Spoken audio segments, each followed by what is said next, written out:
सबसे पहले गौ माता हमारे लिए धर्म है, हमारे लिए गौ माता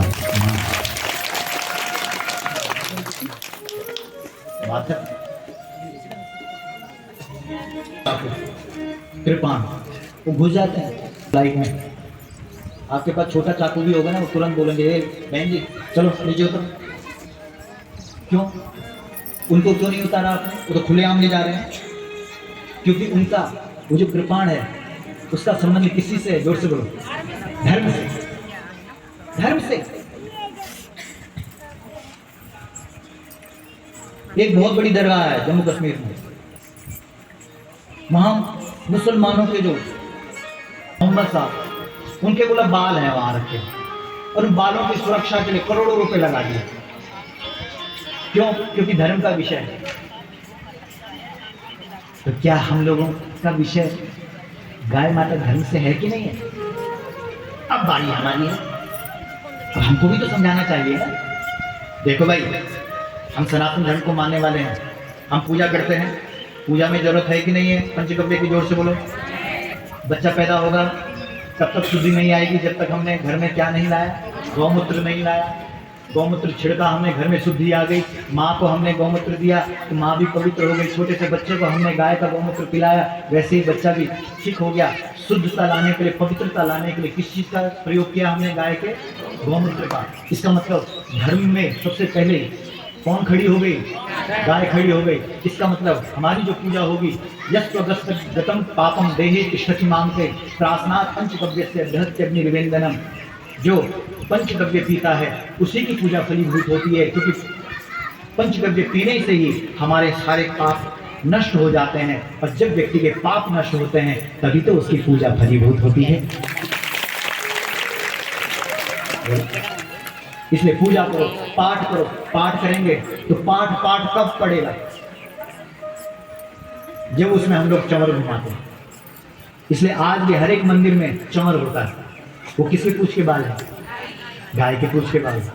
नहीं तो बाल इतने खराब होते हैं कि अगर किसी माता के बाल अगर किसी दरवाजे के, किसी घर के दरवाजे पर दिख गए ना, तो समझ लेना किसी ने टोना टोटका कर दिया। शरीर के बाल जब अलग हो जाते हैं तो अशुद्ध हो जाते हैं, अपवित्र हो जाते हैं। उसी में जादू टोना ये सब कुछ होता है। लेकिन वाह युवा गौ माता, धन्य है तू, तेरे पूछ के बाल कटने के बाद भी देव मंदिरों में भगवान की पूजा के काम में। इससे बड़ी और बात क्या हो सकती है? जब करना है तो उस कपड़े का नाम क्या है? जोर से बोलो, और जोर से बोलो। गौमुखी। गौमुखी का मतलब क्या है? गौ का मुख। अरे धरती पर गंगा को भी लाना पड़ा तो गौमुख चाहिए, पर अगर आपको माला जपनी है तो उसके लिए भी गौमुखी चाहिए। जब तक आप गौमुखी नहीं होंगे तब तक कोई भी मंत्र की सिद्धि होने वाली नहीं है। मंत्र की सिद्धि उसी को होगी जो गौमुखी होगा। तो बोलो, सबको गौ माता से जुड़ना चाहिए कि नहीं जुड़ना चाहिए? तो हाथ खड़ा करो कि हम भी जुड़ गए। हर व्यक्ति को जुड़ना चाहिए। तर्पण में गौ माता की जरूरत पड़ती है, पिंड भरना पड़ता है, पिंड बनाना पड़ता है। गाय माता के दूध में बनी हुई खीर से पिंड बनता है, और वो पिंड किसको खिलाना पड़ता है? गाय माता को खिलाना पड़ता है। और जैसे आप पिंड को गाय माता को खिलाते हैं वैसे हमारे पितर तृप्त हो जाते हैं। इसलिए हमारे गांव में क्या बोलते हैं? पिंडू। क्या बोलता हमारे? पिंड। अरे गॉड पिंड दिए कि नहीं दिए?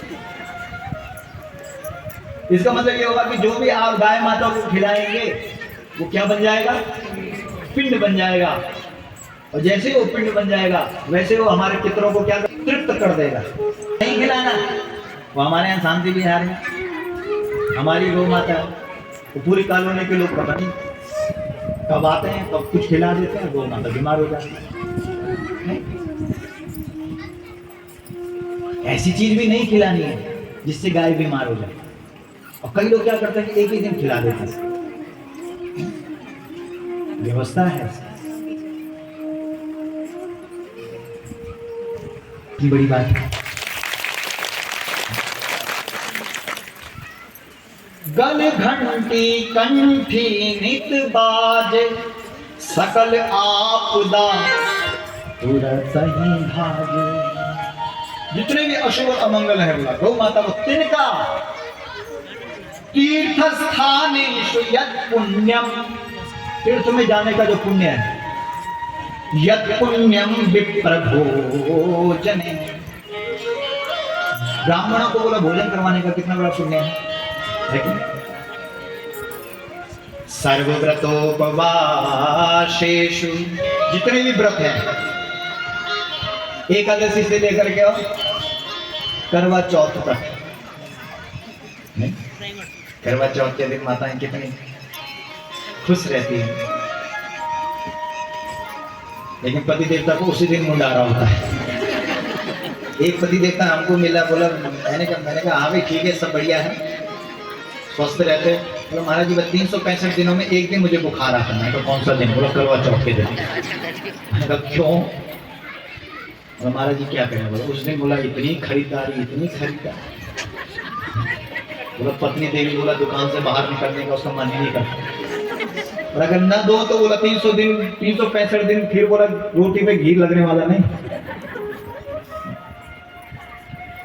इसलिए हमारे यहाँ एकादशी से लेकर के करवा चौथ तक जितने भी व्रत हैं, सर्वव्रतोपवासेषु सर्वेष्वेव तपस्या, और जितनी भी तपस्याएं हैं वो सारी की सारी तपस्याएं, सारे के सारे व्रत, ब्राह्मणों को भोजन करवाने का जो पुण्य है, तीर्थों में जाने का जो पुण्य है, गोभ्यो, बोलो गोभ्यो दत्वा तृणानि च, जैसे ही हम गाय माता को एक तिनका खिलाते हैं, वैसे ही समस्त तीर्थों का फल उस व्यक्ति को प्राप्त होगा।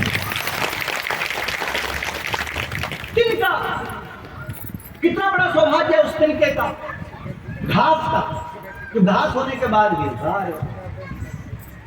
हम तो मनुष्य होने के बाद भी गाय माता से नहीं जुड़े, इसलिए जरूरी नहीं है कि मनुष्य बनने के बाद ही व्यक्ति को मुक्ति मिलेगी। कई बार तो एक जो तिनका होता है वो भी मुक्त हो जाता है, लेकिन कैसे? अगर वो तिनका किसी घोड़े के मुख में चला जाए तो मुक्त नहीं होगा। इसलिए वो तिनका भी यही देखता रहता है कि कब मुझे सौभाग्य मिलेगा, कब मैं किसी गाय माता के मुख में जाऊंगा। लेकिन अगर उसका पुण्य होगा तो जाएगा ना। अगर वो किसी बकरी के मुख में चला जाए तो भी उसका कल्याण नहीं होगा, लेकिन अगर वह तिनका, वह घास किसी गाय माता के मुख में चला जाए और वाह वो घास फिर गौ माता के दूध में बदल जाए, और वह दूध केदारनाथ में भगवान शंकर के शिवलिंग पर चढ़ जाए, तो वाह घास भी मुक्त हो गया, वो तिनका भी मुक्त हो गया, वो घास होकर के भी मुक्त हो गया, और हम मनुष्य होकर के भी मुक्त नहीं हो पाए। हम इसी संसार में फंसे रहेंगे। इसमें कितनी बड़ी है गाय माता। जैसे हम कह रहे थे आखिर में गुरु ने उठाया किसको? जोर से बोलो, राम को, कि भाई तू ही तोड़ सकता है धनुष को। साल भर तू मौन करना, गौरी करना, साल भर तू मौन करना, गौरी करना, गौरी करना, घास गिरोना, गौरी करना, घास गिरोना,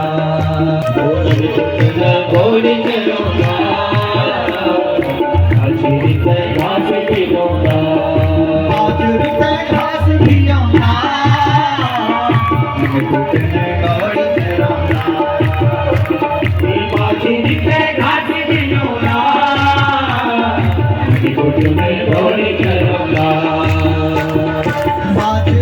घास गिरोना, महाराज हमारा सेवा बताना, सदगुरु महाराज हमारा माता की सेवा बताना, सदगुरु महाराज हमारा माता की सेवा बताना, सदगुरु महाराज हमारा माता की सेवा बताना, गौ माता की सेवा बताना, गौ माता की सखा सुनाना।